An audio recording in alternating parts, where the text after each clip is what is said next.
வீட்டில் எல்லாருமே உட்காந்து டைனிங் டேபிளில் சாப்பிட்டுட்டே இருக்காங்க. சாப்பிட்டுட்டே இருக்கும்போது மயில நீயும் வந்து உட்காருமா அப்படின்னு சொல்லிட்டு பாண்டியன் சொல்லிட்டாரு. கொஞ்சம் ரசம் ஊற்றுமா அப்படின்னு சொல்கிறாங்க. அதே மாதிரி ஊற்றுறாங்க. எல்லாருமே சேர்ந்து ரொம்ப சந்தோஷமாக சாப்பிட்டுட்டு இருக்காங்க. சாப்பிட்டு முடிச்ச உடனே அப்படியே மயில் போகிறாங்க. போயிட்டு சரவணன்கிட்ட சொல்கிறாங்க, இங்கே பாருங்க மாமா, அவர்கிட்ட போய் நீங்கள் பேசுங்க கதிர்கிட்ட. அவர் என்னை கேட்டார், என்னை திட்டினார், நீங்கள் போய் சொல்லுங்கள். இனிமேல் அன்னிக்கிட்ட மரியாதையாக பேசணும்னு நீங்கள் போய் சொல்லுங்கள் டியூஷனுக்காக அப்படின்னு சொல்கிறாங்க. அப்படியா, சரி, இதெல்லாம் போய் நான் கேட்கக்கூடாது மயில், விடு மயில், இதெல்லாம் பெருசாக எடுத்துக்காத அப்படின்னு சொல்லிட்டு சரவணன் சொல்கிறாரு. ஏன் மாமா அப்படி பண்ணிகிட்ருக்கீங்க? உங்கள் தம்பிக்கு மட்டும்தான் நீங்கள் எல்லாமே பேசுகிறீங்க, எனக்காக எதுவுமே பேச மாட்டேறீங்க அப்படின்னு மயில் சொல்கிறாங்க. சரி சரி இரு, நான் போய் பேசுகிறேன் அப்படின்னு சொல்லிட்டு மேலே போகிறாரு. அங்கே உட்காந்துட்ருக்காரு கதிர். என்ன கதிர் இங்கே இருக்க அப்படின்னு சொல்லிட்டு கேட்குறாரு. இல்லைண்ணா, கொஞ்சம் காற்று வர மாதிரி இருக்குது, அதனால தான் அப்படின்னு சொல்லிட்டு இருக்காரு.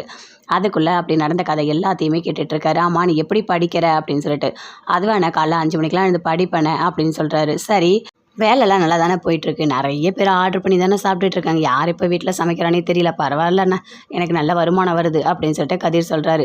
சரி, எப்போ முடியும்? அதுவாக 10-12 மணிக்கு நைட்டு முடியும்ண்ணே, படுத்துட்டு ஒரு 5 மணிக்கெலாம் எழுந்துப்பேனே அப்படின்னு சொல்கிறாரு. ஆமாம், நீ எதுக்காக இப்படி கஷ்டப்பட்டுட்ருக்க? நான் காசு தரேன் அப்படின்னு சரவணன் சொல்கிறாரு. வேணாண்ணே வேணாம், அதெல்லாம் எதுவுமே வேண்டாம். உன்ன மாதிரி பசங்களாம் எவ்வளோ சந்தோஷமாக இருக்காங்க, நீ ஏன்டா இவ்வளோ கஷ்டப்பட்டுட்ருக்க அப்படின்னு சொல்லிட்டு சரவணன் கேட்குறாரு.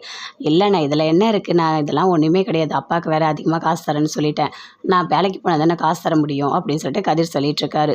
சரி, நான் போயிட்டு வரேன் அப்படின்னு சொல்லிட்டு அங்கேருந்து போகிறாரு சரவணன். பழனியும் வராரு. அந்த 2 பேருமே சேர்ந்து ரொம்ப சந்தோஷமாக பேசிகிட்டு இருக்காங்க.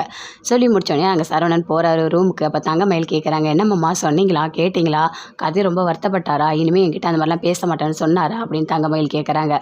அதை ஏன் தங்கமயில் கேட்குற? பாவும் கதிர் ரொம்ப கஷ்டப்படுறான் போல இருக்குது. காலைல 5 மணிக்கெலாம் எழுந்து படிக்கிறானா, நைட்டு 12 மணிக்கு தான் வேலையிலேருந்து வரான், தூங்குறான். அதோட காலைல 5 மணி நேரம் தான் தூங்குறான். எனக்கு ரொம்ப கஷ்டமாக இருக்குது. இந்த சின்ன வயசில் இவ்வளோ கஷ்டப்பட்டுட்டு இருக்கான் அப்படின்னு சொல்கிறாரு நடந்த எல்லாத்தையுமே. அப்போது நான் என்ன சொன்னேனோ அதை போய் நீங்கள் கேட்கவே இல்லையா மாமா அப்படின்னு மனசுக்குள்ளேயே நினைக்கிறாங்க. தம்பிக்கு தான் நீங்கள் எல்லாமே சப்போர்ட் பண்ணுறீங்க, எனக்காக நீங்கள் எதுவுமே பண்ண மாட்டீங்க. சரிம்மா, இல்லை தூங்கட்டுமா அப்படின்னு சொல்லிட்டு சரவணன் தூங்குறாரு.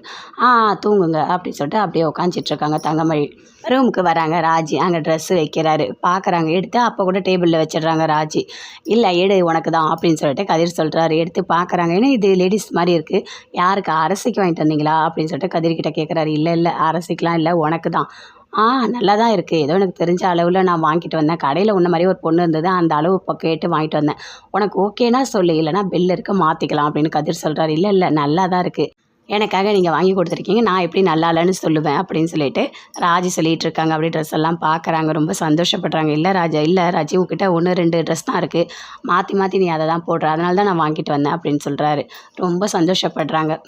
மீனா செந்தில் 2 பேருமே சேர்ந்து ஆட்டோவிலேருந்து வீட்டுக்கு வராங்க. வரும்போது பார்க்குறாங்க, என்ன இது இருக்க கோலம் பெருசாக போயிட்டுருக்கு, விட்டால் ரோடு வரைக்கும் கோலம் போயிடும் போல இருக்குது அப்படின்னு மீனா சொல்கிறாங்க. ஐயோ கடவுளே, என்ன நடக்க போகுதுன்னு தெரியலையே, அப்பா என்ன பேசுவாரோ எது பேசுவாரோ தெரியலையே அப்படின்னு சொல்லிட்டு அப்படி யோசிச்சுட்டே வராரு செந்தில். எனக்கு ஒரு மாதிரி இருக்கீங்க அப்படின்னு மீனா கேட்குறாங்க. ஒன்றும் இல்லை அப்படின்னு சொல்லிட்டு உள்ளே வராங்க. வாங்க எப்போ வந்தீங்க, வாங்க வந்து போயிட்டு ஃப்ரெஷ்அப் ஆகிட்டாங்க, உங்களுக்கு டீ தரேன் அப்படின்னு சொல்லிட்டுறாங்க. நில்லு அப்படின்னு சொல்லிட்டு பாண்டியன் சொல்கிறாரு. ஆமாம், என்ன பண்ண, ஃபோனை ஆன் பண்ணியா இல்லை இப்பயும் எப்படி ஆஃப் பண்ணி வச்சுருக்கியா அப்படின்னு சொல்லிட்டு கேட்குறாரு. இல்லைப்பா, ஆமாம், ஒருத்தவங்கிட்ட பணம் கொடுக்கணும், நான் கொடுத்துட்டேன்ப்பா. சரி, வாங்கணும்னு சொன்னேன், அதையாவது வாங்கினியா? இல்லை, வாங்க முடியல. சரி, வாங்க முடியல சொல்கிறேன். இப்போ நான் ஃபோன் பண்ணி கேட்டால் அவன் பணம் தரானா? ஃபோனே